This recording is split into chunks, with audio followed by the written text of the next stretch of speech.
சொல்றேனே. ஏங்க அரசியல் அப்படி இல்லங்க. நான் தான் சொல்றேனே.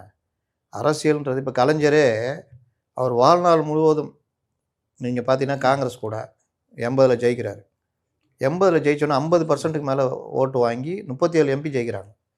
அ காங்கிரஸ் 30%, டிஎம்கே 22%. மற்ற கட்சிகள் சேர்த்து 55% வாங்குறாங்க. எம்ஜிஆர் மொத்தமே 30% தான் வராரு. ஏன்னா அவரது 23, மற்ற கட்சிகள் சேர்ந்து. அப்ப ஜனதா கட்சி இருந்தது. அது ஒரு 16%. அப்போ கலைஞர் என்ன முடிவு பண்றாருன்னா, நம்ம 55% இருக்கோம். ஆட்சிய கலைச்சுட்டா, அடுத்து நம்ம தான் ஆட்சியில உட்காரலான்ட்டு கலைக்கிறாங்க. ஆனா நிலைமை தலைகீழ போயிடுது. அப்போ தான் எம்ஜிஆருக்கு ஒரு ஸ்ட்ரைக் ஆகுது. காங்கிரஸ நம்ம கையில வச்சுக்கிட்டா தான் கலைஞர வீழ்த்த முடியும்னு. அன்னைக்கு காங்கிரஸ புடிச்சவரு தான் எம்ஜிஆர். எம்ஜிஆர் மறையிற வரைக்கும் காங்கிரஸ விடல. என்ன ஃபார்முலா கொண்டு வந்தாருன்னா, 24க்கு 12 ஃபார்முலா. 24 எம்பி நீங்க நின்னுக்குங்க.